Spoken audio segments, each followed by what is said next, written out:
ध्रुव जी महाराज भगवान को छोटी सी उम्र में प्राप्त करते हैं। भगवान को पाने की कोई उम्र नहीं होती। कोई कहे कि बुढ़ापे में पाए, मैया ओ मेरी माँ, बचपन में भगवान को पाया। कई लोग कहते हैं महाराज जी हम तो बुढ़ापे में भजन करेंगे, ये कोई भजन करने की उम्र है? हम ये थोड़ी कहते हैं कि तुम काम धाम छोड़ दो, काम करते रहो, बिजनेस व्यापार करते रहो, पैसा कमाते में ही आप मन लगाएंगे, इसकी क्या गारंटी है कि आपका बुढ़ापा आएगा? कितने लोग हैं बुढ़ापा आने के पहले ही चले गए। यदि आपने ये सोचा कि हम बुढ़ापे में भजन करेंगे तो क्या गारंटी है कि बुढ़ापा आ जाएगा? इसलिए भजन को कल पर नहीं टालो, भजन आज, अच्छे काम आज, बुरे काम कल पर। आज करे सो काल करे, काल करे सो परसों, ये बुरे कामों के लिए। अच्छे काम काल करे सो आज कर, आज करे सो अब, पल में प्रलय होएगी बहुरी करेगा कब। अच्छे काम आज कर लो, बुरे काम कल। तो भगवान का ये चिंतन, भगवान की ये जो कथा है, ये कल पर ना टाली जाए। बच्चे ये ना कहें कि हम बुढ़ापे में भजन कर लेंगे। और भजन का अर्थ यहाँ माला लेके जपना नहीं है। भजन किसे कहते हैं? माला लेके जपना, जंगल चले जाना, परिवार को छोड़ देना, ये भजन नहीं है। अपनी गृहस्थी को चलाते हुए, बिजनेस व्यापार को करते हुए, पैसा कमाते हुए मन भगवान में बना रहे और ये थिंकिंग बनी रहे, ये विचारधारा बनी रहे कि ये सब कुछ भगवान का ही है। मेरे शरीर के अंग हमारे हैं तो समय के पहले शरीर के अंग ही तो हमारा साथ छोड़ देते हैं। तुम्हारे थे तो साथ क्यों छोड़ दिया? कुल मिला के सच्चाई यही निकलती है कि शरीर के अंग भी हमारे नहीं हैं। हाथ पांव, कोई उनके लिए विमान आए और वो विमान पर चढ़ के चले। 5 साल की उम्र में भगवान को पाया ध्रुव जी ने। हम लोग अभी देखो ना, इतने बूढ़े हो गए, अभी तक भगवान को हम लोग पाने के लिए कोशिश नहीं करते। मन अभी तक संसार में ही उलझा पड़ा है। अभी भी हमने अपने मन को संसार से हटाया नहीं। तो अभी नहीं तो फिर कभी कब? मनु जी महाराज, श्री ध्रुव जी महाराज परम धाम को प्राप्त करते हैं। इनके वंश में, इन्हीं के वंश में आगे चल के पृथु हुए हैं, जिन्होंने पृथ्वी का दोहन किया, पृथ्वी को समतल किया, पृथ्वी को उपजाऊ किया। पृथु से ही इसे पृथ्वी कहते हैं। इनके बाद मनु जी के दूसरे बेटे प्रियव्रत जी की चर्चा है। प्रियव्रत जी का विवाह विश्वकर्मा की पुत्री वरहिष्मती से हुआ। इनके पुत्र हुए हैं आग्नेयद्र। प्रियव्रत जी के आग्नेयद्र, फिर नाभि, फिर अंग, फिर ऋषभदेव जी। ऋषभदेव जी के 100 बेटे हुए। सबसे बड़े का नाम है भरत। मैया चुप रहो, डेबोले डेबोले, हम तो चुप ही टाप, बिल्कुल वही वाला चुपचाप रहना। ऋषभदेव जी के सबसे बड़े पुत्र का नाम है भरत। इन्हीं भरत से हमारे देश का नाम पड़ा भारत। पहले अजनाभ वर्ष था इस देश का नाम, अजनाभ खंड। जम्बूद्वीप के 9 खंड हैं, उसमें एक खंड ये है, इसे अजनाभ खंड कहते हैं। इसका नाम पहले था, हमारे देश का नाम था अजनाभ वर्ष। फिर आर्यवर्त इसका नाम पड़ा। आर्यवर्त, अजनाभ खंड और भारत। इंडिया और हिंदुस्तान ये 2 नाम बाद में पड़े। देश का नाम भारत भरत जी से पड़ा। भरत जी उच्च कोटि के राजा थे। इनके पिता ऋषभदेव जी भगवान का चिंतन किए और ऋषभदेव जी को अपना तीर्थंकर माना जैनों ने। ऋषभदेव जी को वो अपना तीर्थंकर मानते हैं। भरत जी सबसे बड़े थे, इनके ऊपर सिंहासन आई, अर्थात ये सिंहासन का पूर्ण रूप से पालन करने लगे, प्रजा का पालन करने लगे। तभी क्या हुआ कि भरत जी को वैराग्य हो गया कि बहुत भोग लिया, संसार को देख लिया, अब जाना चाहिए। पहले के लोगों को ना वैराग्य होता था, छोड़ने का मन करता था। आज के लोगों को छोड़ने का मन नहीं करता। आज के लोग एक बार पकड़ लेते हैं, सुबह छोड़ते नहीं। जबकि सच्चाई यही है कि जिससे आप प्रेम करते हैं वो आपके नहीं है। ये संसार की सच्चाई कैसी है? आपको लगता है कि ये मेरा है, ये मेरा है, वो होता नहीं है आपका, लगता है। कहावत है ना, दूर के ढोल सुहावने लगते हैं। ये संसार देखने में बहुत अच्छा है, इतना अच्छा है नहीं जितना अच्छा दिख रहा है। समुद्र का पानी देखने में कितना शुद्ध दिखता है, जरा सा पी के देखो, बिल्कुल खारा। दिखने में तो ऐसा लगता है कितना पवित्र है, जैसा दिख रहा है वैसा है नहीं। दिख रहा है बिल्कुल शुद्ध, के प्यास बुझ जाएगी, पी लेते हैं, एक बूंद भी रखा ना जाएगा।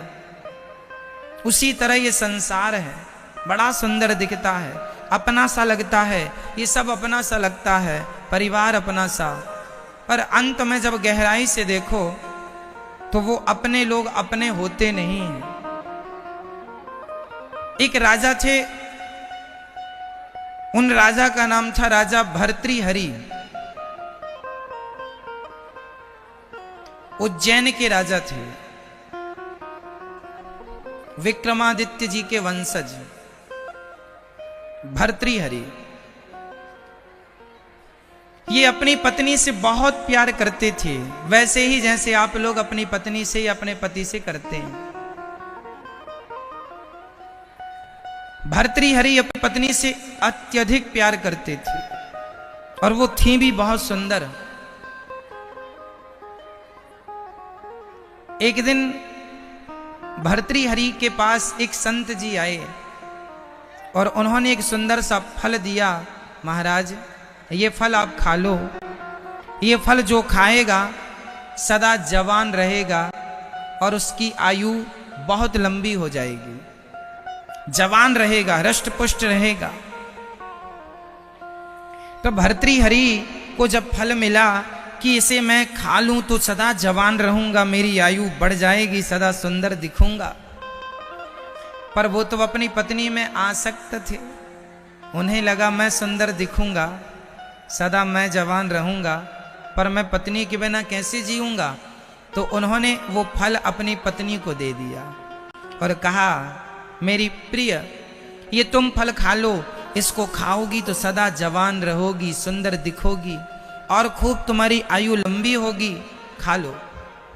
चूंकि राजा पत्नी से प्यार करते थे तो वो अमृत जैसा फल अपनी पत्नी को दे दिया, सदा सुंदर रहोगी, हृष्ट पुष्ट रहोगी। पत्नी को देकर भर्तृहरि चले गए, पर पत्नी का प्यार किसी और से था। जो भर्तृहरि के सेनापति थे, वो सेनापति बड़ा सुंदर था, तो राजा की पत्नी उस सेनापति से प्यार करती थी।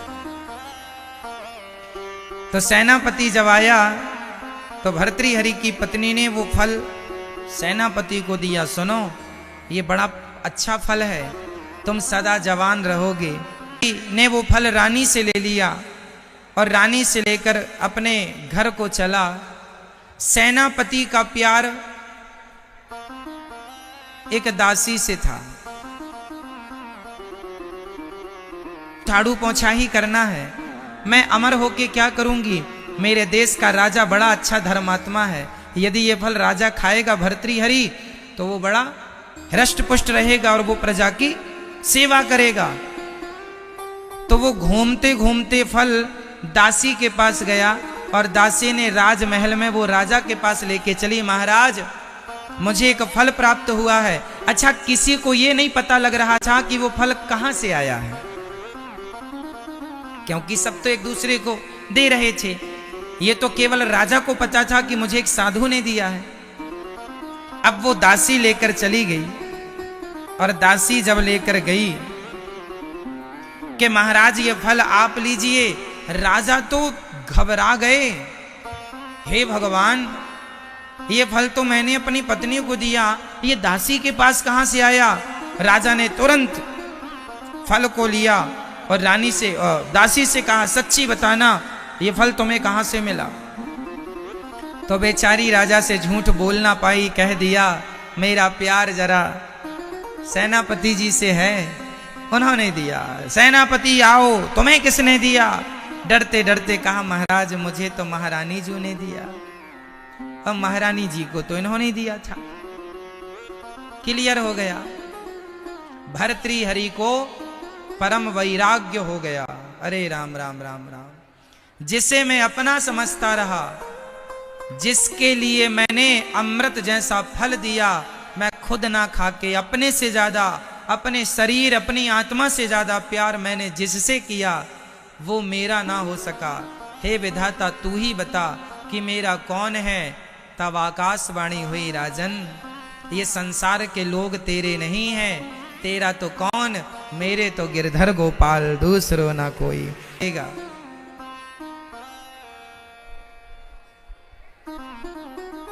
हम ये नहीं कहते कि अपनी पत्नी अपने पति के साथ ना रहो, रहो पत्नी पति और बच्चों के संग रहो, काम करो, व्यापार करो, पैसे कमाओ, पर जो आसक्ति है, आकर्षण है, वो संसार के प्रति ना हो, वो आसक्ति भगवान, ये जानते रहो, अज्ञानी ना बनो, ये जान के रखो कि ये दुनिया अपनी नहीं है।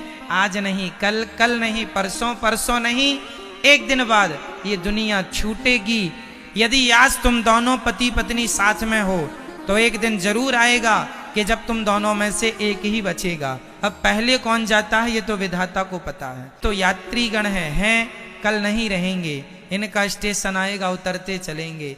तुम्हारा तो सदा से संबंध भगवान से रहा है। विडंबना ये रही है कि जो तुम्हारे हैं उसे तुमने अपना माना नहीं, जो तुम्हारे थे नहीं उनके पीछे सारी जिंदगी गवा दी। ये मेरे हैं, ये मेरे हैं, ये मेरे,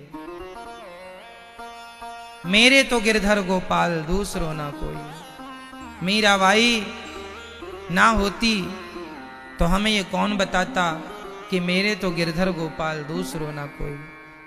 भगवान के सिवा मेरा कोई नहीं है। ये कितनी देर में आप समझ पाएंगे? आज ही समझ लो, या 1 साल बाद समझना, या 50 साल बाद समझो, या इस जन्म में नहीं अगला जन्म, या उसका अगला जन्म। आखिर तुम्हें करोड़ जन्म भी लेने पड़ेंगे। तो जब तक तुम ये नहीं समझोगे कि मेरे भगवान है, तब तक तुम गोल गोल चक्कर में, जन्म और मृत्यु के कुचक्र में लगे घूमते ही रहोगे। पुनर्भजन करेगा, खूब काम करो, पैसे कमाओ, परिवार के बीच में रहो, बाहर से रहो सबके पास, अंदर से रहो सदा भगवान के पास। मेरा भगवान है, मेरे कृष्ण है, बस ये बात अंदर की। बाहर से तो हम आपसे बोलेंगे, पत्नी परिवार से सबसे बोलना ही पड़ेगा, व्यवहार तो निभाना ही पड़ेगा, पर ये सब फॉर्मेलिटियां बाहर से रहे, अंदर से एक ज्ञान बना रहे। ये मेरे श्याम सुंदर भरत जी सब छोड़कर आए। अच्छा, भर्तृहरि जी ने जब ये सब देखा कि मेरी पत्नी ने मुझे धोखा दे दिया, उन्होंने तुरंत अपनी पत्नी को छोड़ दिया, अपना सिंहासन छोड़ दिया, अपने राज्य को छोड़कर जंगल में गए और उन्होंने, राजा भर्तृहरि ने सबसे नाता तोड़कर गोविंद से नाता जोड़ लिया। उन्हें वैराग्य हो गया। राजा भर्तृहरि ने 3 शतक लिखे हैं, नीति शतक, श्रृंगार शतक और वैराग्य शतक।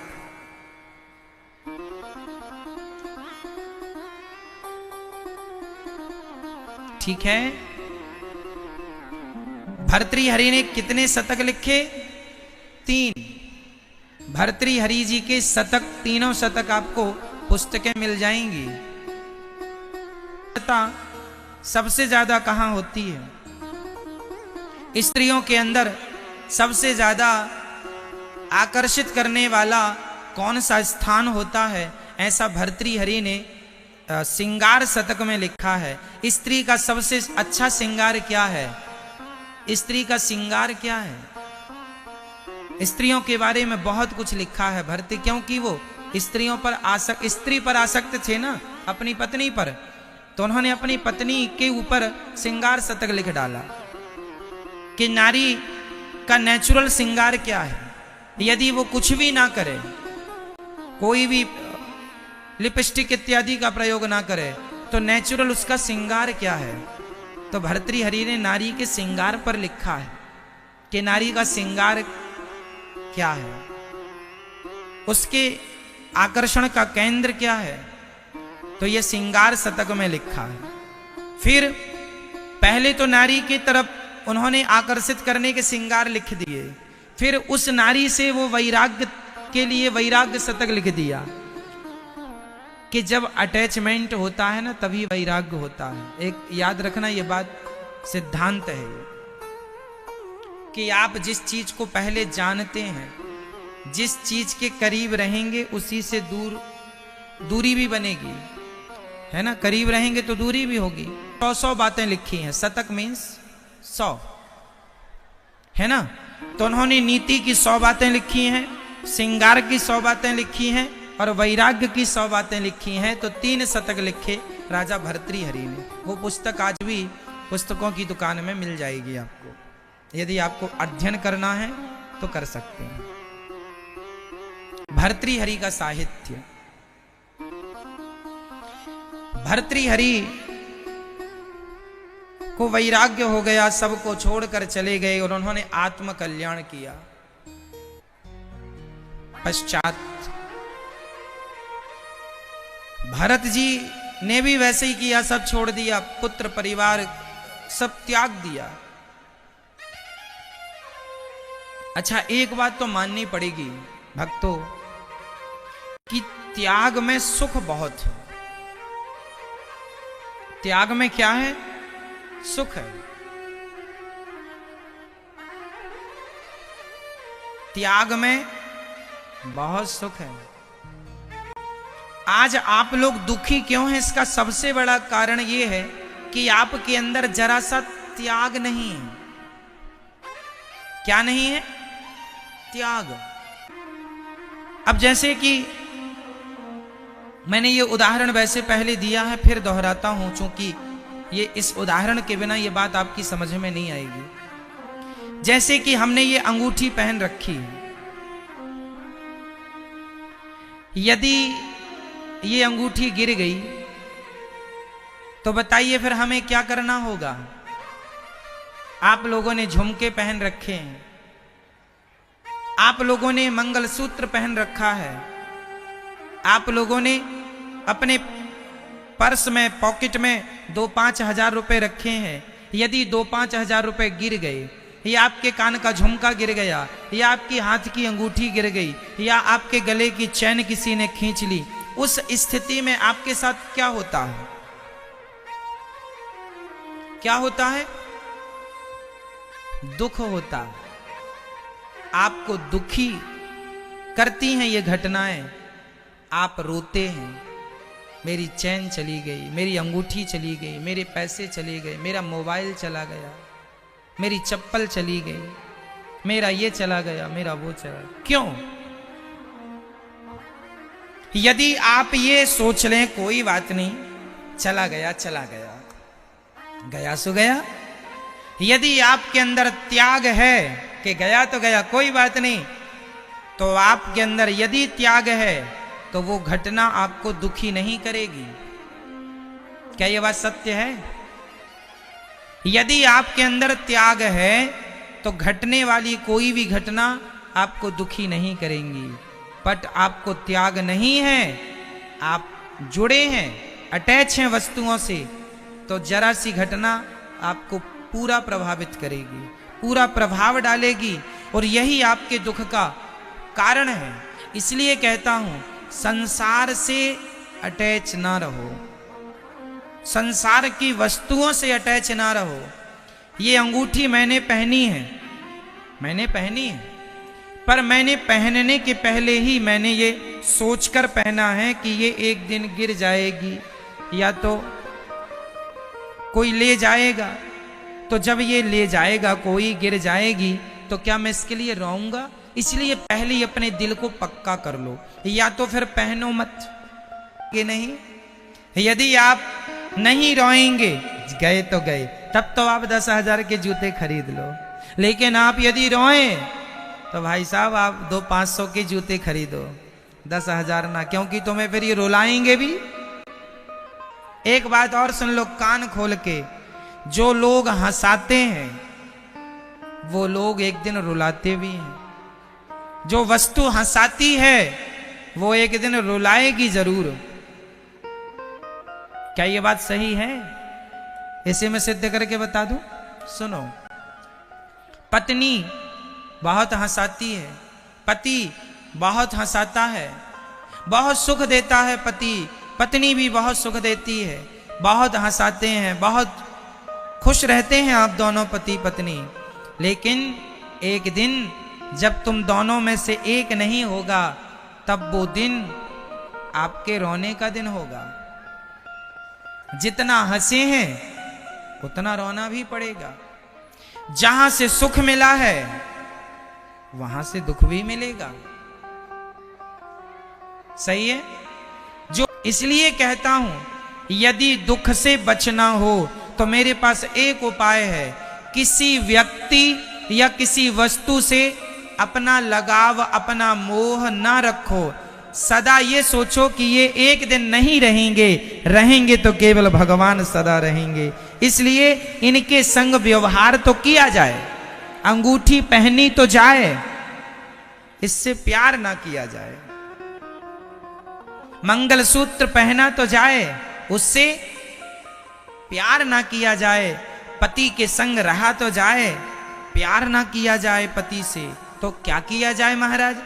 प्यार की क्या जरूरत है? पति तो व्यवहार से चल जाएगा। व्यवहार करते रहो, मेरा पति है। हर दूसरे तीसरे दिन आई लव यू कहते रहे ना अपने पति अपनी पत्नियों को, इससे ही काम होता रहेगा।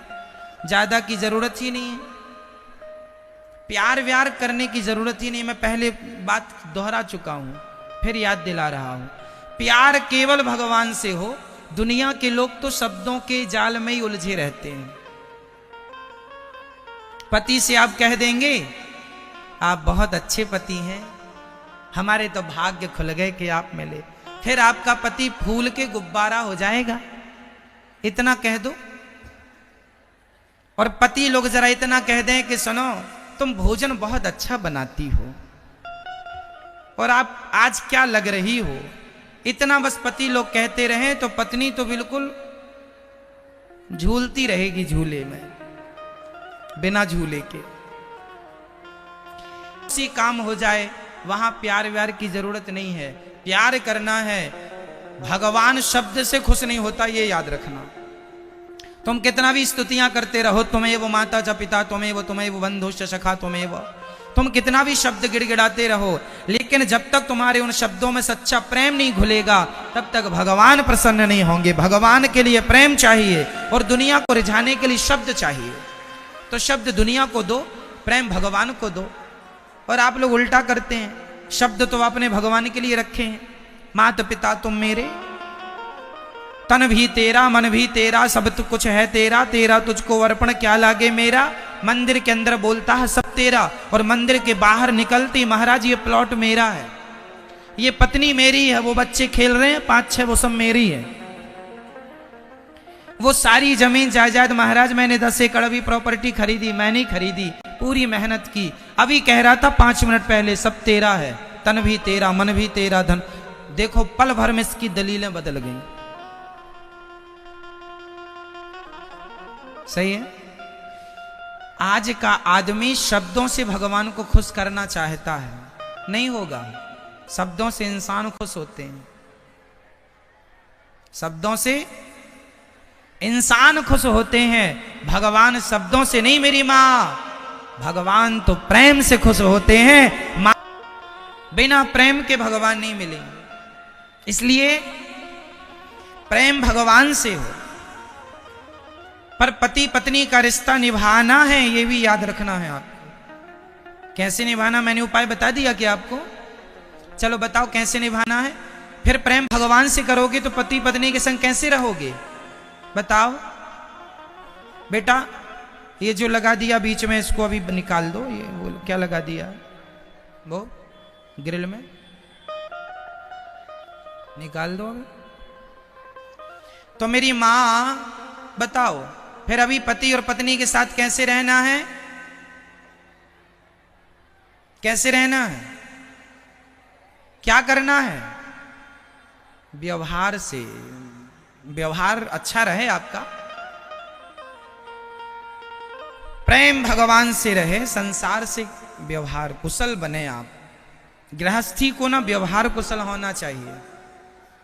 जिसका व्यवहार अच्छा है उसका व्यापार अच्छा है। अच्छा, व्यवहार कहां से आएगा, संस्कार से।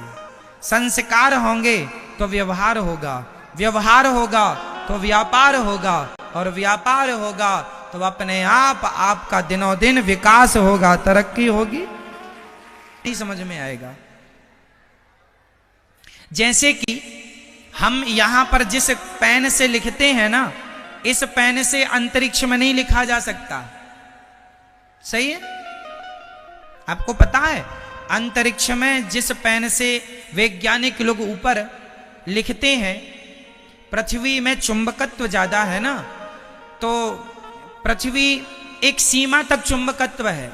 जब हमारे वैज्ञानिक जाते हैं ना, तो एक चुंबकत्व की सीमा को पार कर लेते हैं, वहां पर सब उड़ते हैं।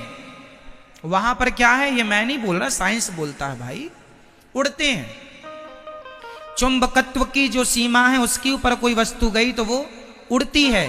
तो जो पेन की स्याही होती है ना, वो कलम में, वो स्याही ऊपर की तरफ चली जाती है, तो लिख नहीं पाते।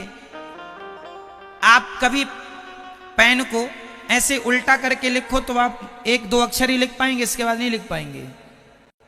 इसलिए पेन को ऐसे करके लिखना पड़ता है। तो वहां पर ना ये पेन काम नहीं करते हमारे, वहां के लिए वैज्ञानिकों ने करोड़ों रुपए खर्च करके एक अलग से पेन बनाया है, वहां काम करता है, जो वहां बिल्कुल प्रॉपर काम करता है ना। उसी प्रकार जो यहाँ मृत्यु लोक के व्यवहार सिस्टम है, ये वहां अंतरिक्ष में काम नहीं करते, क्योंकि अंतरिक्ष का वातावरण अलग है। उसी प्रकार जिस थ्योरी से संसार को समझा जा सकता है, उसी थ्योरी से भगवान को नहीं समझा जा सकता। भगवान के लिए अलग थ्योरियां होती हैं। उसने वो सब्जी बनाया करती थी, केवल उसको सब्जी बनाना आती थी, तो सब्जी बनाना तो जानती थी। उसको लगा कि पहले काटते हैं सब्जी को, अमनिया करते हैं, धुल करके कढ़ाई में थोड़ा सा तेल वेल घी डाल के, जीरा इत्यादि डाल के और छौंक देते हैं, पक जाए थोड़ा सा मसाले मिर्च डाल के ठीक कर लेते हैं उसको, ये सब्जी तैयार हो गई। केवल सब्जी का फॉर्मूला पता था कि उससे सब्जी बनाना है। एक दिन पति ने कह दिया कि चलो हलवा बना लो।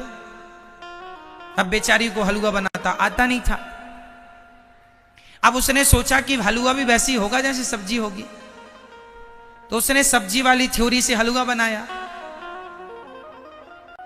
सूजी ली, सूजी को भी उसने जैसे सब्जी को धोती थी, सूजी को भी धोया, और सूजी को भी लेकर के जरा सा घी डाला, जीरा डाल दिया, क्योंकि सब्जी में जीरा, उसकी हल्दी, धनिया, गरम मसाला, थोड़ा हींग, थोड़ा राई सब डालती थी, थोड़ा मिर्ची, थोड़ा अदरक। तो उसने हलवा में भी वही सब्जी वाली थ्योरी पूरी, क्योंकि उसको आती ही सब्जी की थ्योरी थी, वो सब्जी बस बनाना जानती थी। आज पति ने हलवा कहा तो उसने जरा सा घी कढ़ाई में डाला, थोड़ा हल्दी डाल दी, मिर्ची और धनिया इत्यादि हल्दी वल्दी डाल के अदरक वादा और सुई धो करके डाल दिया और सब्जी की तरह चला रही है।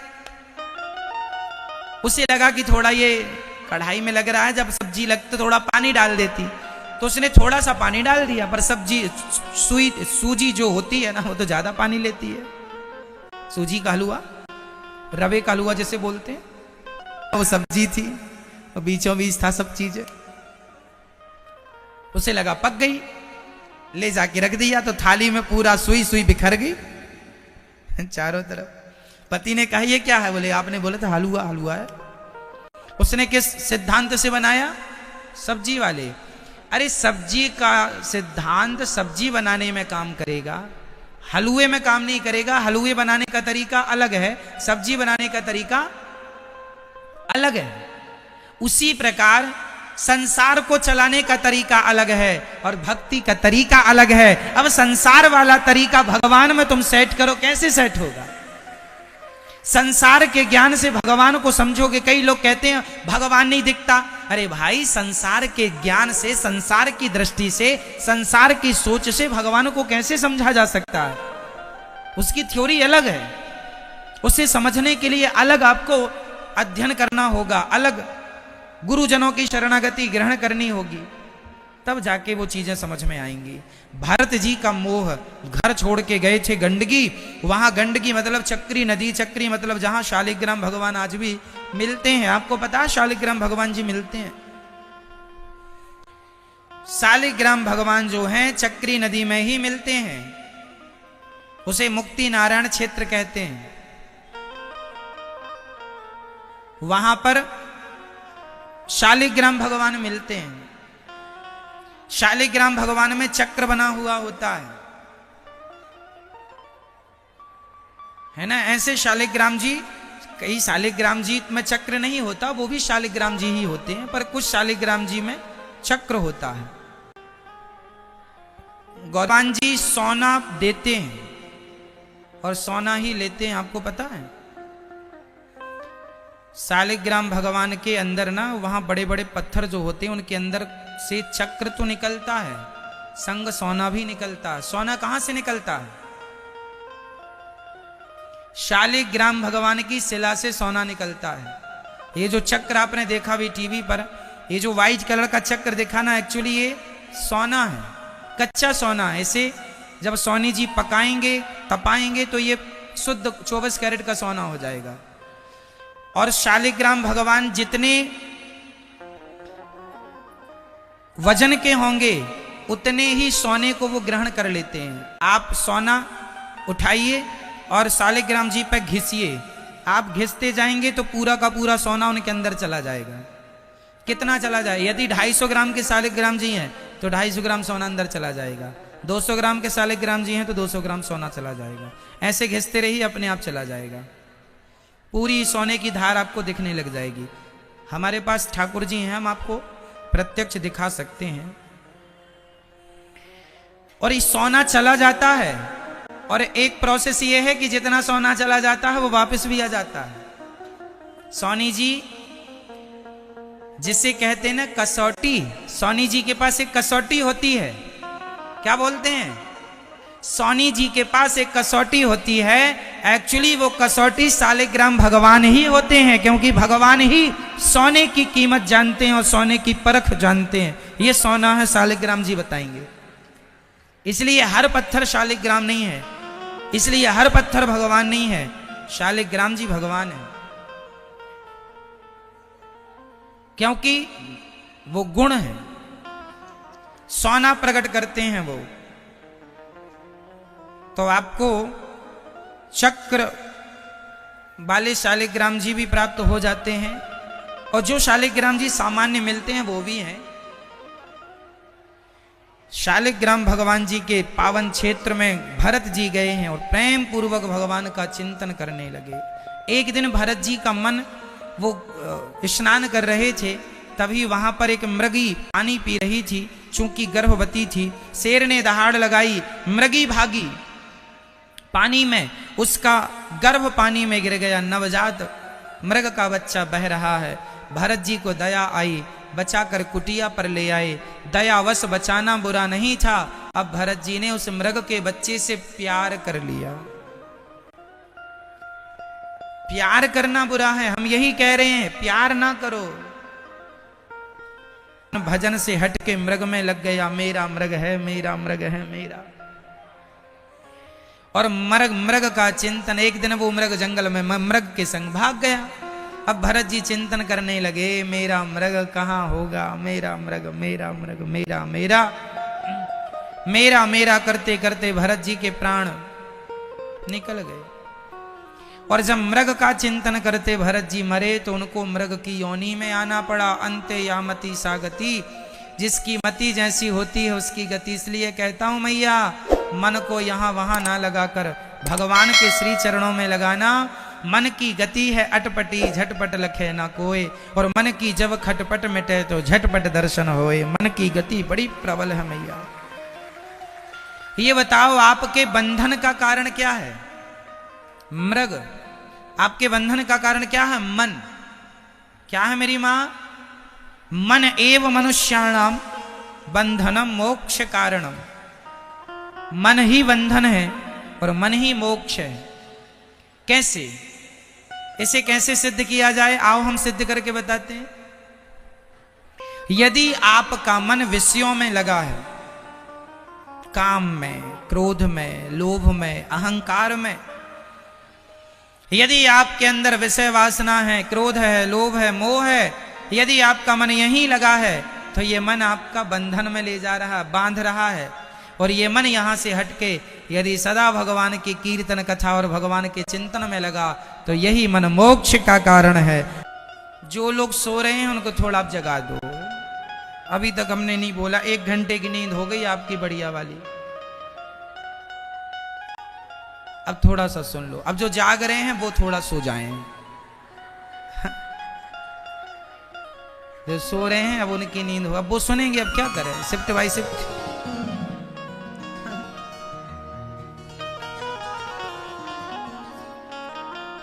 मन बड़ा पापी है?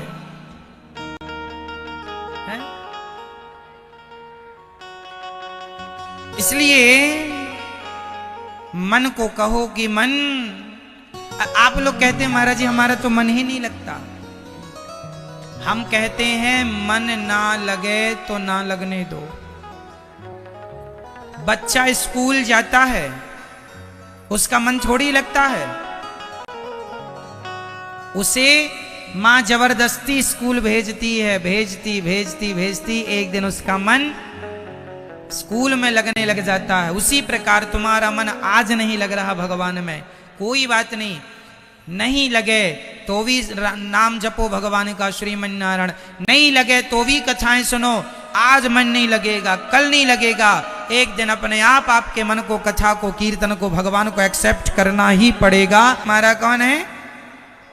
तो गुलाम हो, सुनो मन भाई, तो अपनी औकात में रहो, है ना, ज्यादा भटको भटको मत। और आप लोग ना मन को तुमने खुला छोड़ रखा, खुली सांड की तरह, कहीं जा रहा है, कहीं भाग रहा। ऐसे में तुम्हारा मन तो तुम्हें खा जाएगा, तुम्हारी लुटिया डुबा देगा। इसलिए मन को इतना आजाद ना छोड़ो, जरा मन को मारा करो। रे मन तू सत्संग कर, ए मन चल, यहाँ वहां भाग रहा, दो दो थप्पड़ मन को, चल, उल्टी जगह जाता है। इसलिए मन को जरा समझाओ, रे मन तू, ए मन चल, यहाँ कहाँ जा रहा, चल भगवान में लग। आप लोग कथा सुनो, 100 रुपए पड़े हैं, मन कहेगा उठा लो।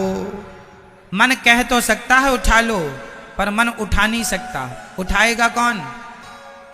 हाथ उठाएंगे, आप उठाएंगे।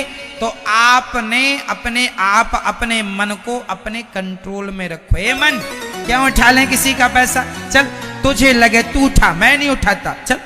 मत मानो इसकी बात। इसकी बात मानोगे तो लिख लेना, तुम्हारा सर्वनाश करके छोड़ेगा ये मन। तुम्हारा सबसे बड़ा दुश्मन तुम्हारे शरीर के अंदर है, और उस दुश्मन का नाम है मन। और तुम्हारा सबसे बड़ा दोस्त भी तुम्हारे शरीर के अंदर है, उस दोस्त का नाम क्या है? उस दोस्त का नाम, उस दोस्त का नाम है मन। मन दुश्मन भी है और मन दोस्त भी है। कैसे? यदि मन तुम्हारी बात ना माने तो दुश्मन है, और मन तुम्हारी बात मानने लग गया, मन कंट्रोल में है, तुम्हारा सबसे बड़ा दोस्त है। तो संत जी ने देखा गरम गरम जलेबी, संत जी का मन हो गया। दुकानदार जरा अंदर गया, संत जी को लगा हम तो साधु हैं, भोग लगाया, वही परात में रखी, हे भगवान खाओ, और संत जी खाने लगे। दुकानदार आया, अरे राम राम ये चोरी करके खा रहा है। तो खूब दुकानदार ने संत को पीटा, और जूते मारे, थप्पड़ मारे, लोगों से पिटवाया, खूब लातें पड़ी। संत जी बोले, अच्छा वाह मन, आज तुमने हमें खूब पिटवाया। संत जी को किसने पिटवाया, सच्ची बताना, किसने पिटवाया? जलेबी खाने का किसका मन था? मन का ही मन था। और खा ले जलेबी, ले, अब जलेबी के संग जूते भी खा। संत जी चले विचार करते, तो आगे गाय का गोबर पड़ा था। तो संत जी ने कहा, क्यों रे मन, जलेबी खाता है, गोबर खाएगा? बैठ गए। मन कहता, नहीं नहीं बड़ा गंदा, नहीं खा, मुंह खोला, आ गोबर चलोगे तो तुम्हारी लुटिया डुबाएगा। इसलिए जरा अपने मन के ऊपर होता है, मन के ऊपर होती है बुद्धि, बुद्धि के ऊपर होता है विवेक। ठीक है? हमारी 10 इंद्रियां मन के अधीन हैं। हमारी 10 इंद्रियां कौन कौन? 5 ज्ञानेंद्री, 5 कर्मेंद्री। हमें 5 चीजों से ज्ञान होता है। आंख से ज्ञान रूप का, कान से ज्ञान शब्द का, जिह्वा से ज्ञान स्वाद का, नाक से ज्ञान गंध का, और चमड़ी से ज्ञान स्पर्श का। ये 5 कौन सी इंद्रियां हैं? इनसे ज्ञान हो रहा, शब्द स्पर्श रूप रस गंध, 5 ज्ञान। 5 कर्मेंद्रियां हैं जिनसे हम कर्म करते हैं।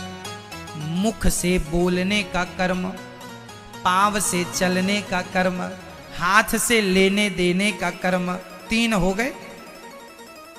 चौथा मूत्र द्वार, और 5वां मल द्वार, मल और मूत्र का विसर्जन, वो भी इंद्रियां हैं, उनसे हम क्रिया करते हैं मल मूत्र की। ये 5 कर्मेंद्रियां जिनसे हम 5 कर्म करते हैं। 5 जगह से ज्ञान, टोटल 10 इंद्रियां। ये 10 इंद्रियां किसके अधीन हैं? मन के। मन कहेगा कि इसे देखो, तो आप उसे बार बार देखेंगे। मन कहेगा सुनो, तो बार बार सुनेंगे। मन कहेगा सूंघो, कोई भी इत्र है, कोई भी परफ्यूम, बार बार उसे सूंघेंगे। आप लोगों का मन है इसलिए बैठे हो। अब मन कहे चलो बहुत बैठ लिए, चलो, तो वो देखो वो मैया जाने लगी, उनका मन कह रहा है चलो तो जाने लगी। वो भी बेचारी मन के अधीन है, स्वतंत्र थोड़ी है। तो अब मन हुआ बैठ जा, फिर बैठ गई, है ना। तो ये किसका सिस्टम चल रहा है ना? मन का। आप लोगों का मन हुआ, लो हंसी वाली बात आई, चलो हंस लेते हैं, आपने हंसना शुरू, ये मन है। ये पूरा मन का खेल चल रहा है।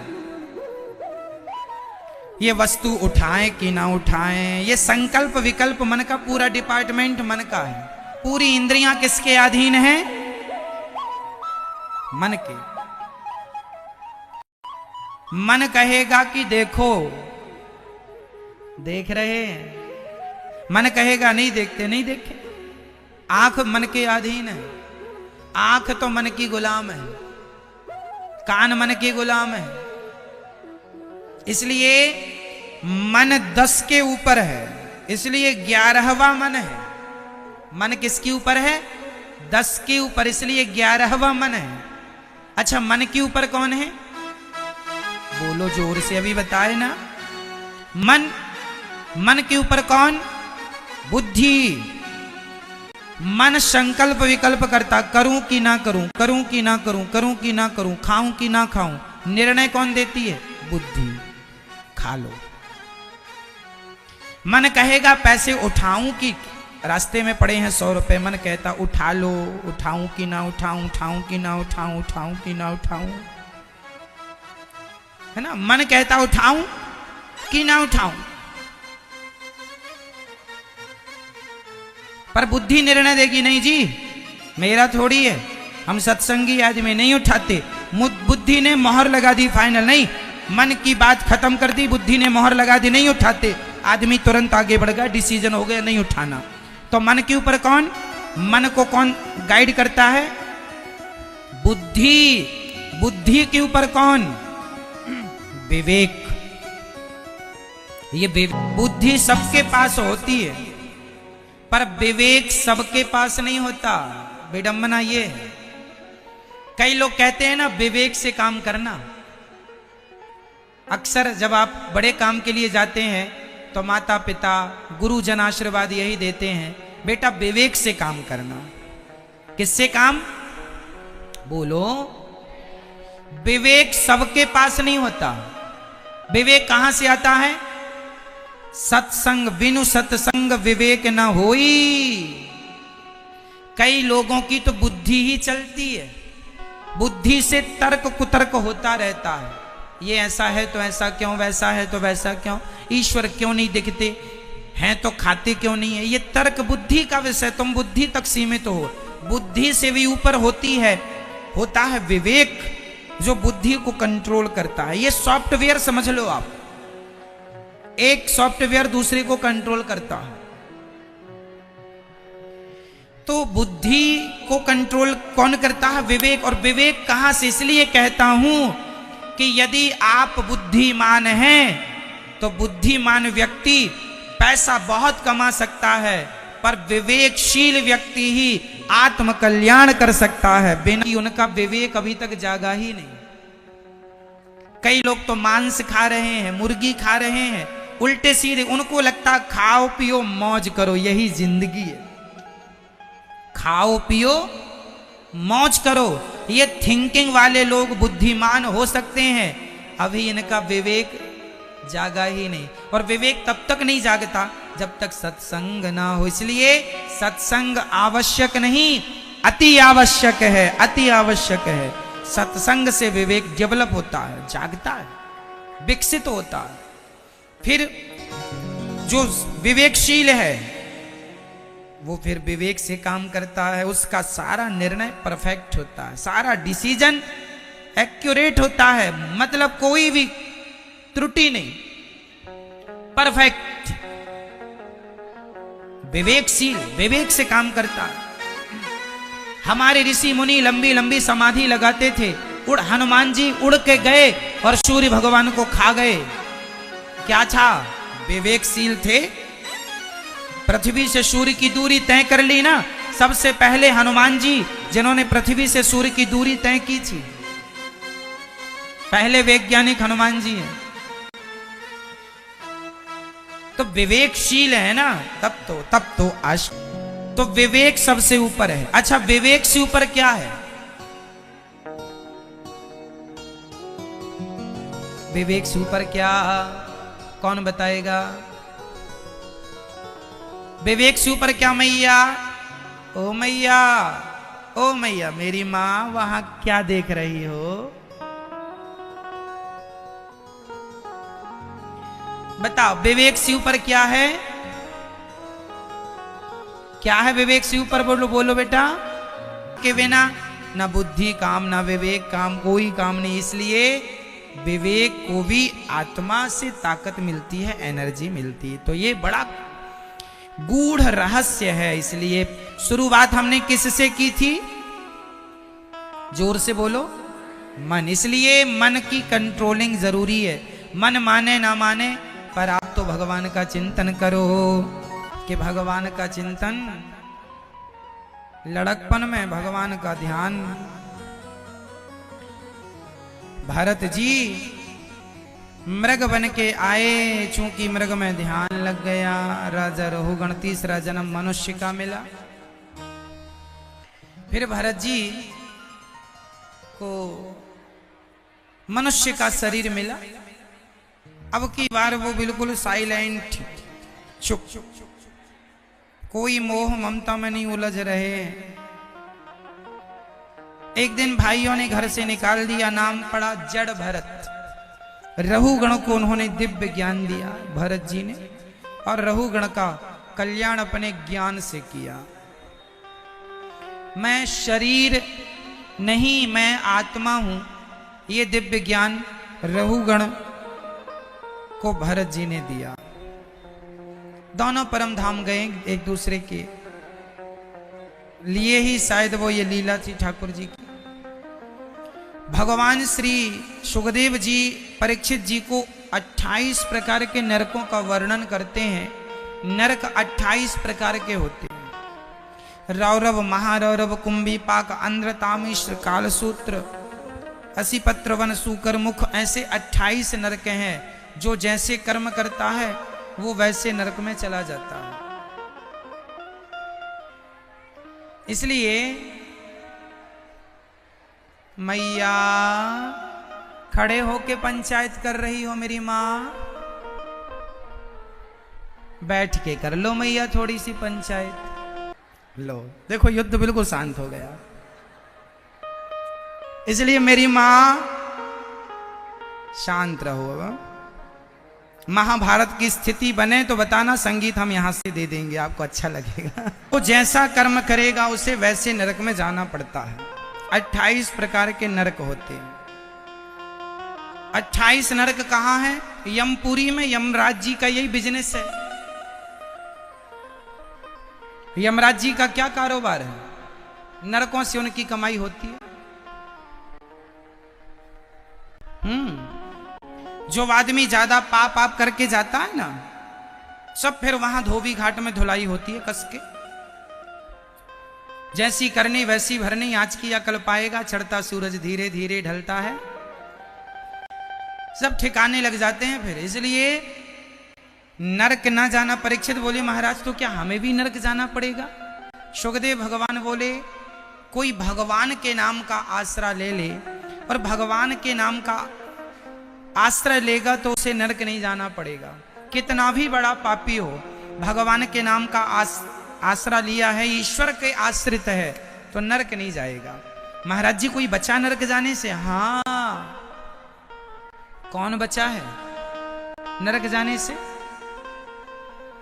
अजामिल, जीवन भर उन्होंने पाप किया, मरते समय उनके मुंह से नारायण निकल गया, नरक जाने से बच गए। अब आप कहें महाराज जी तो सारा जीवन हम क्यों नाम जपेंगे, हम भी आखिरी समय बोल देंगे नारायण।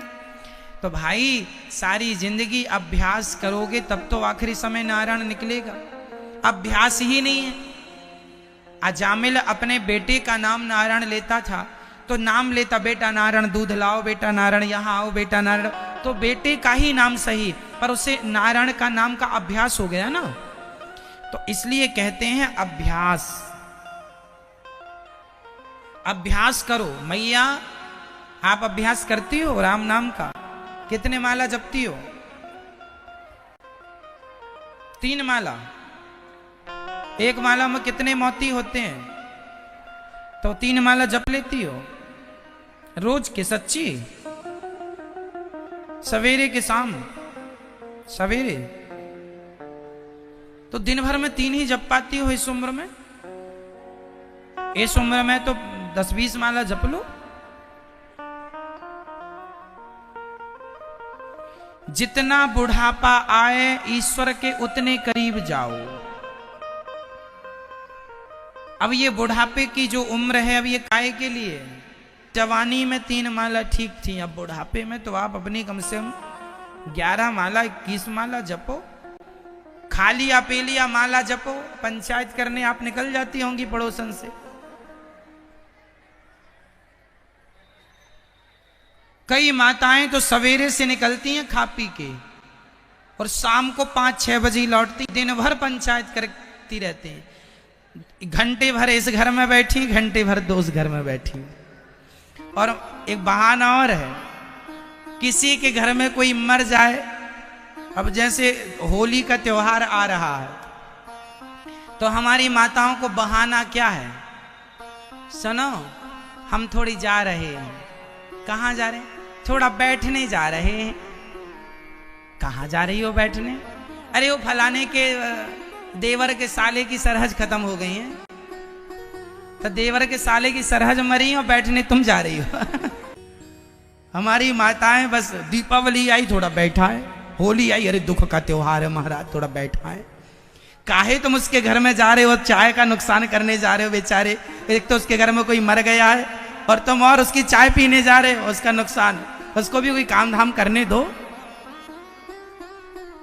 ये दुनिया वाले ना जा जा के सब पता है आदमी कैसे मरा, क्या हुआ था उन्हें, फिर बेचारी बताएगी ऐसे हुआ, ऐसे होते होते ऐसे हो, या फिर शुरू से बता। हम तो कहते हैं भैया लिख के रख लो। कोई पूछे कैसे गए तो दिखा दो ऐसे गए। इतना पूछते हैं दुनिया वाले। अरे मेहमान भी 100-200 आते हैं, अब एक आदमी 100-200 को कैसे बताएगा ये बताओ। तो लिखवा लो, प्रिंट करा लो। और हम तो कहते हैं बोलो आप पहुंचो, हम क्या करोगे अब। ऐसी पंचायत, ये दुनिया की पंचायत खत्म ही नहीं होती दुनिया वालों की। वो बहाने,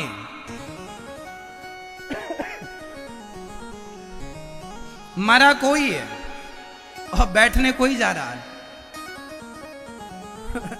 एक पत्नी के पति चले गए, कुछ नहीं हुआ, पड़े पड़े चले गए। फिर दूसरा आया, कैसे चले गए, कुछ नहीं हुआ, पड़े पड़े चले।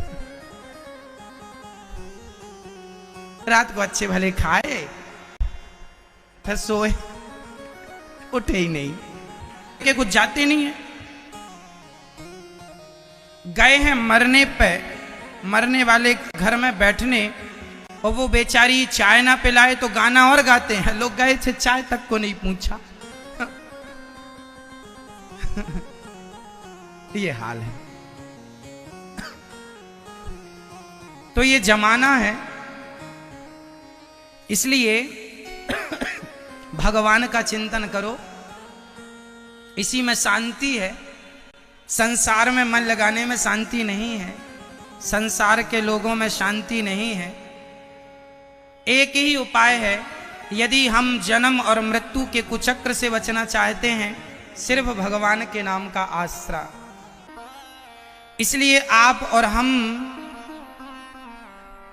काम करते हुए नाम का ध्यान पकड़े रहें, नाम ना छूटे, ध्यान ना छूटे भगवान का। काम बराबर हो, काम संसार का करो, पर मन भगवान के श्री चरणों में लगा रहे।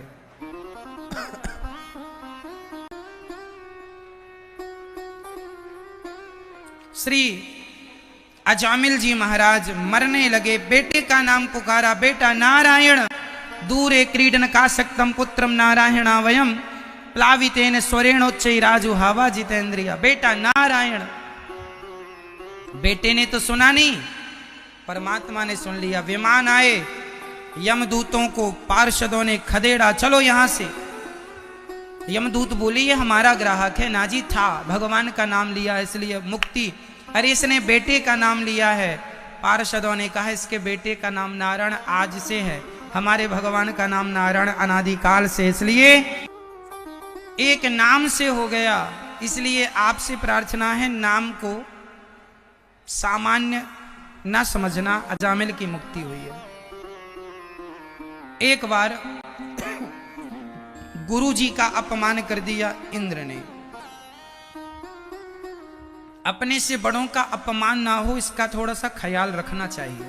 इंद्र ने गुरु जी का अपमान कर दिया, गुरु जी नाराज होके चले गए। विश्वरूप अपने योग बल से अंतर्धान हो गए। इंद्र ने बहुत खोज की पर नहीं मिले। इंद्र पर दैत्यों ने आक्रमण किया, गुरु की नजर हटी, दुर्घटना घटी। कब्जा कर लिया इंद्रासन पर। दैत्यों ने इंद्र मारे मारे फिरने लगे। बड़ा संकट आया इंद्र के जीवन में। तब उन्होंने विश्वरूप को अपना गुरु बनाया, महर्षि त्वष्टा के पुत्र को। उन्होंने नारायण कवच का उपदेश दिया। ओम हरिर्विदध्यान मम सर्वरक्षाम्यस्तांग्रि पद महापद गैन्द्र पृष्ठे दरारी चरमा सिगदेशु चापा पासान् दधानोष्ट गुणोष्ट बाहु जलेषु माम रक्षतु मत्स्य मूर्तिर्यादो गणेभ्यो वरुणस्य पासा स्थलेषु माया वटु वामनो व्यात् त्रिविक्रमः खेवतु विश्वरूपा। नारायण कवच का पाठ हम सबको करना चाहिए, बच्चों को भी नारायण कवच की शिक्षा देना चाहिए। आप लोग संस्कृत ना सही हिंदी में रोज पाठ किया करो नारायण कवच का। नारायण कवच की छोटी सी पुस्तक यहाँ मिल जाएगी आपको स्टॉल में। हुए और उन्होंने दैत्यों को पराजित किया। एक दिन राक्षसों को आहुति दे दी विश्वरूप ने यज्ञ में, तो इंद्र ने गुरु जी का सिर काट दिया। इंद्र को ब्रह्मा हत्या लगी। तब इंद्र ने अपनी हत्या को 4 लोगों में बांटा, स्त्री, वृक्ष और जल और पृथ्वी, चारों को ब्रह्मा हत्या दी। त्वष्टा ऋषि ने भेज दिया वृत्तासुर को, जाओ इंद्र से लड़ो, इंद्र को मारो। वृत्तासुर आए और उन्होंने इंद्र से युद्ध किया, पर इंद्र ने दधीची ऋषि की हड्डियों का वज्र बनाया। और दधीची ऋषि सदा नारायण कवच का पाठ करते थे, तो उनकी हड्डियों में वृत्तासुर को नारायण भगवान का दर्शन हो गया। वो वज्र जो इंद्र के पास था वो हड्डी का था, दधीची ऋषि की। कई बार हड्डी में बुखार चला जाता है ना, डॉक्टर कहते हैं बुखार हड्डी में चला गया। उसी प्रकार भगवान का चिंतन इतना किया दधीची ऋषि ने कि भगवान उनके हड्डी में प्रवेश कर गए। हड्डी से वज्र बना, तो उस वज्र में भगवान श्रीमन नारायण का दर्शन हुआ। तब यही निवेदन करते हैं कि दासानुदासो भवितास्मि भूया, ननाक पृष्ठम न च पारमेष्ठ्यम न सार्वभौमम न रसाधिपत्यम न योग सिद्धि र पुनर्भवम। हमें कोई लोक परलोक नहीं चाहिए, हमें तो अजात पक्षा। जैसे चिड़िया चली जाए तो पक्षी अपनी माँ चिड़िया का स्मरण करते हैं, उसका इंतजार करते हैं, उसी तरह नाथ मैं सदा आपका स्मरण और इंतजार करता रहूं प्रभु, मैं आपको कभी भूलूं नहीं। जैसे गाय का बछड़ा, जब गाय जंगल चरने जाती है तो शाम होते ही गाय का बछड़ा रमाता है माँ माँ माँ। जैसे गाय का बछड़ा सदा अपनी माँ का इंतजार करता है, उसी तरह प्रभु मैं सदा आपका इंतजार करता रहूं। इतासुर तो राक्षस था, फिर उन्होंने भगवान की स्तुति क्यों की? तब कहा कि ये इस जन्म के राक्षस हैं, पिछले जन्म के बहुत बड़े भक्त थे। एक चित्रकेतु नाम के एक राजा थे, थोड़ा ध्यान से सुनना है मैया। एक राजा का नाम था चित्रकेतु। इनकी बहुत सारी पत्नियां थी। दुर्भाग्य देखिए, पत्नियां बहुत थीं पर पुत्र एक भी नहीं हुआ। पुत्र नहीं था, इनने अपना मन हटाया सबसे। कोई बात नहीं, नहीं हो रहा है तो नहीं होए, कोई बात नहीं। एक बात मैं आपको भी याद दिला दूं कि देखो बेटा बेटी आपको हो जाए अच्छा है, पर ना होए तो फिर परेशान ना हुआ करो। जाहि विधि राखे राम ताही विधि रहिए, जैसे भगवान रखें रहो। उनकी जो मर्जी है उनकी मर्जी में अपनी मर्जी में लाओ। जहर देकर उस बच्चे को मार डाला। अब राजा रोए कि महाराज मेरा तो बेटा चला गया। नारद जी ने समझाया कि गया सो गया, जितनी आयु थी जिया, अब गया सो क्या रोना। 5 साल का बेटा चला गया। बहुत रोए हैं, पर रोने से भी फायदा क्या होगा। नारद जी ने समझाया, नहीं समझे तो मरे हुए बच्चे को नारद जी ने जीवित किया। और मरे हुए बच्चे को जब जीवित किया तो वो खड़ा हुआ। पिता दौड़े, बेटा आ तुझे गले से लगाऊं। तब उस बेटे ने कहा, पिताजी आप कौन हैं और मुझे पुत्र क्यों कह रहे हैं? कहा कि बेटा तुम मेरे पुत्र हो ना। पिताजी कितनी बार मेरा जन्म हुआ, कितनी बार आपका जन्म हुआ, कितने जन्मों की मैं आपको बात बताऊं, और आप किस जन्म का संबंध रखते। आज आप किसी की पत्नी हैं, पिछले जन्म में किसी और की थी, अगले जन्म में किसी और की होंगी। पुरुष आज किसी का है, कल किसी और का होगा। आज मैं किसी माँ बाप का बेटा हूं, पिछले जन्म में किसी और माँ बाप का था, अगले जन्म में किसी और का होऊंगा। ये प्रकृति का नियम है, परिवर्तन। एक बार जो जिसका बेटा बन जाता है तो कभी उसका बेटा दोबारा नहीं बनता।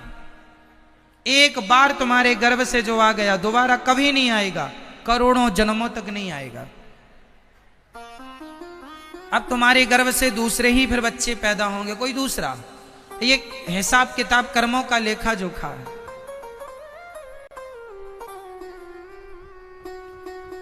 तो ये संसार में यही है, कोई है किसी का नहीं, पर भगवान की माया का पर्दा इतना प्रबल है, सब दिखाई ये पड़ता है सब मेरे हैं।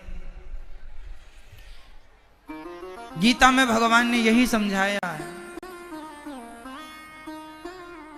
कहा है भगवान ने, कबीरदास जी ने भी गाया है, कोयलिया बोली रे बिना राम रघुनंदन अपनो को नहीं आ रे।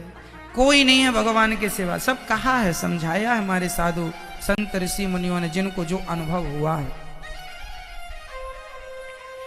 तो फिर ये पति पत्नी कौन, पुत्र कौन, तुम्हारे पिछले जन्म का किसी से कोई हिसाब किताब बाकी था तो वो तुम्हारी पत्नी बन के आई, तुम्हारा पुत्र बन के आया, पति बन के आया, माँ बन के, बाप बन के, चुका रहा, चुक गया, छुट्टी।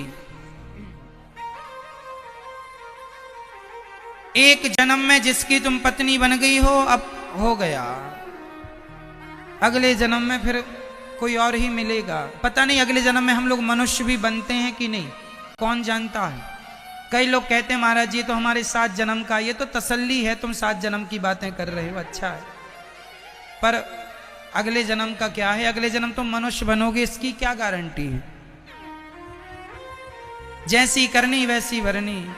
बल्कि बैंक पूरा सिस्टम कंप्यूटराइज सिस्टम चल रहा, सॉफ्टवेयर के हिसाब से चलती हैं बैंकें आजकल। पहले के जमाने में तो बैंक किसी को भी लोन दे सकती थी, आज के जमाने में किसी को भी लोन नहीं दिया जा सकता। बिना पैन कार्ड, बिना आधार कार्ड के आपका कोई काम नहीं होगा सरकारी, ये आज की मांग है। सही है क्या? ITR पूरा करना ही पड़ेगा आपको, और वो पूरा पैन कार्ड से ही लिंक होता है। उसी प्रकार जैसे आज की सारी चीजें पूरी सॉफ्टवेयर के हिसाब से चलती हैं, कंप्यूटर के हिसाब से चलती हैं, उसी तरह ईश्वर के भी हिसाब किताब पूरा अपडेट है। तुमने जैसा कर्म किया है वैसा तुम्हारी पहले से लिस्ट तैयार हो गई है, अगला जन्म तुम्हें क्या होना है कर्मों के अनुसार। मुझे इस संसार में आज आपको वृंदावन आना था, आज आपको यहाँ रोटी चावल और यहाँ आज आपको पानी पीना था, इतने दिन रहना था, ये आपके जन्म लेते समय पूरी आपका पूरा लिख दिया गया था कि आपको इस तारीख को यहाँ जाके यहाँ रोटियां खानी पड़ेंगी। इस तो ये दाना पानी हमारे नाम का जब तक है तब तक हम लोग कहते हैं मर गए, मर नहीं गए, तुम्हारे नाम का दाना पानी इतना ही था, खत्म। कई लोगों को शक्कर की, शुगर की बीमारी, डॉक्टर ने कहा शक्कर ना खाना, ये तो बीमारी बहाना, तुम्हारे नाम की शक्कर खत्म हो गई है। तसल्ली के लिए सब सही है, पर सिस्टम ये कहता है कि सब पहले से निश्चित है।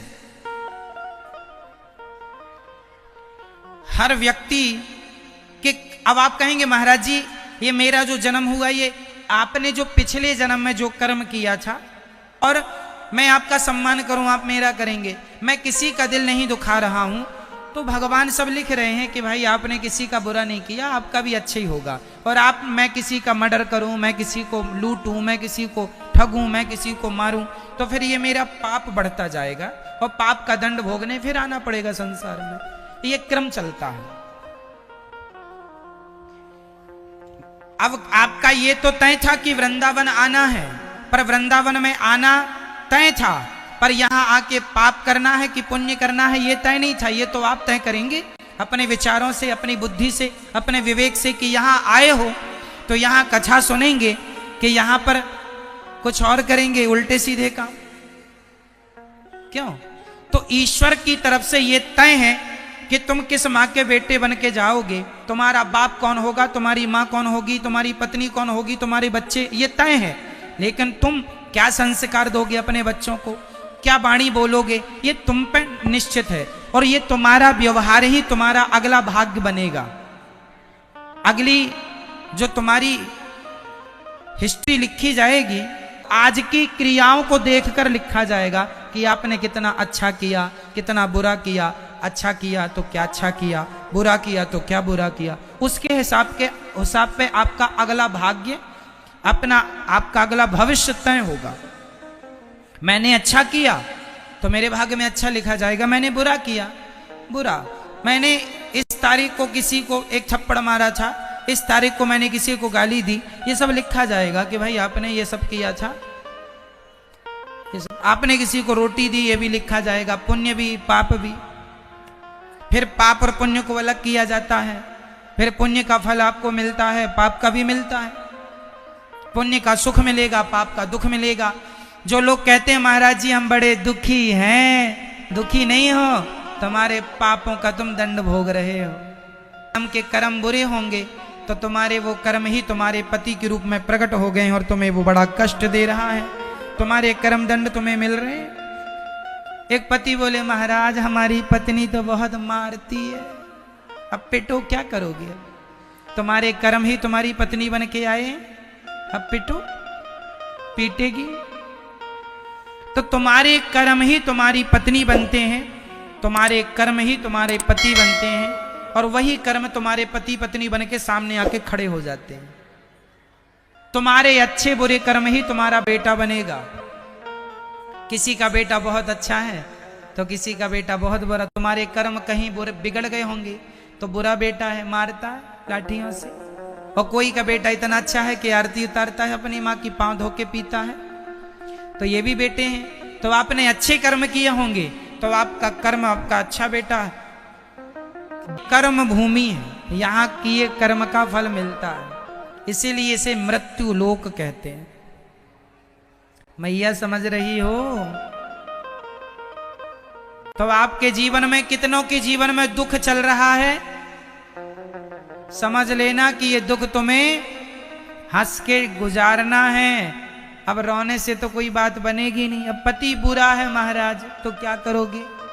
अब है, अब निभाओ, क्या करोगे? फिर दूसरा ऑप्शन है छोड़ दो, तो छोड़ने से भी भाई आपका समाधान हो तो आप विचार कर लो। छोड़ने में समाधान नहीं है, अब जैसा है निभाओ, भोगना तो पड़ेगा। एक को छोड़ दोगे दूसरे के पास जाओगे तो मिलना तो है तुम्हें दुख, वो भी तुम्हें दुख ही देगा। तुम 10 बदलो तो 10, एक बात 10 जगह बढ़ जाएगी। भोगना तुम्हें, तुम्हारे भाग्य का तुम्हें भोगना ही पड़ेगा, चाहे एक के पास भोग लो चाहे 10 के पास जा के भोगो। ये कर्म दंड है। ये चाहे तुम कहीं जमीन के अंदर गड़ जाओ तो भी तुम्हें भोगना पड़ेंगे। कर्म दंड तो भोगने ही पड़ते। समझ रहे हैं मेरी माँ? क्या करना पड़ेगा? कर्म दंड, कर्म दंड भोगने पड़ेंगे। तो पत्नी पति बुरे हों, बेटा बेटी बुरी हो, पड़ोसी रिश्तेदार बुरे हों, सब कुछ बुरा हो, तो भी खुश रहने की आदत बनाओ, ये सोचकर कि ये आपके पापों का दंड मिल रहा है, भोगने पे खत्म हो जाएगा ये दंड। माता कुंती के भाग्य में जितना दुख था उन्हें भोगना पड़ा, द्रौपदी के भाग्य में जितना दुख था उसे भोगना पड़ा, और यहाँ तक कि भगवान के माता पिता देवकी वसुदेव जी के भाग्य में जितना दुख था कंस के कारावास में उन्हें भी भोगना पड़ा। सजाने लगे तब दशरथ जी तड़प तड़प के रोने लगे और बोलने लगे कि मुझे मेरा श्राप याद आ गया। मैंने श्रवण को मारा था, श्रवण के माँ बाप ने श्राप दिया था कि जैसे तुमने हमारे बच्चे को मार डाला, हम बच्चे के लिए तड़प तड़प कर मर रहे हैं। तुमने कांटों के ढेर में फेंक दिया था एक सांप को, तो सांप को कांटों की सैया मिली तो पितामह को वर्णों की मिल गई। तुमने दिया तो तुम भी लो, जो बोया है। इसलिए तुम्हारा भाग्य किस पर टिका हुआ है? बोल दो जोर से, तुम्हारा भाग्य, तुम्हारा कल किस पर टिका है? तुम्हारे अच्छे या बुरे कर्मों पर।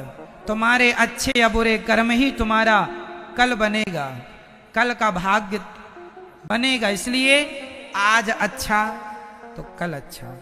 जिसका वर्तमान अच्छा उसका भविष्य अच्छा, जिसका वर्तमान बुरा है, जो आदमी आज शराब पी रहा है इसका भविष्य अच्छा नहीं है।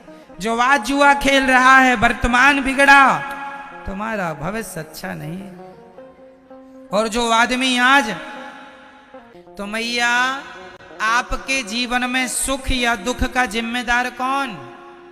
बोल के बताओ। आपके, बोलो मेरी मां। कौन? आप स्वयं। आपके भाग्य विधाता कौन है? आप खुद। आपने अच्छे कर्म किए तो आपने अपना अच्छा भाग्य लिखा, आपने बुरे किए तो बुरा। भाग्य आपका ही है, आपको ही लिखना। अपराधी को फांसी की सजा दी तो क्या जज की कोई दुश्मनी थी उस अपराधी से पर्सनल? बोलो, तो फांसी क्यों दी? क्यों दी? क्योंकि उसने वो गुनाह किया था। जज ने फांसी नहीं दी, जज ने सिर्फ अपना काम किया है, जज ने अपना जजमेंट दिया है। फांसी जज ने नहीं, उसके गलत कर्मों ने उसे फांसी दी है। क्यों तू गलत किया? जज की क्या ताकत थी तुझे फांसी दे देते? तू गलत करेगा तो परमात्मा जज बन के बैठे हैं। लोग कहते हैं भगवान ने हमें हमारे साथ बड़ा बुरा किया। क्यों जी? भगवान तुम्हारे दुश्मन है क्या? भगवान ने बुरा नहीं किया। अब कोई जज से कहे जज साहब आपने हमारे साथ बड़ा गलत किया, फांसी सुना दी। जज ने क्या करे भैया? जज तो अपना जजमेंट दे गई। तुमने क्यों गलत किए? तुमने गलत किया, भोगना पड़ेगा।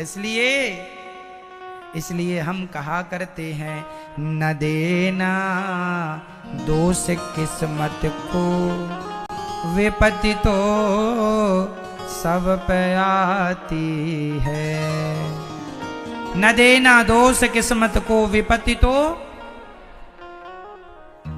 जो विपत्ति है ये तुम्हारे किसी जन्म के कर्मों का, तुम्हारी अमीरी गरीबी भी तुम्हारे कर्मों का ही दंड है। तुम गरीब हो या तुम अमीर हो, तुमने अच्छा किया होगा, पूरा कर्म तो आप अपने अमीर हो, बुरे कर्म किए होंगे सो आप गरीब हैं। ये अमीरी गरीबी सब कुछ कर्मों पर टिकी हुई है।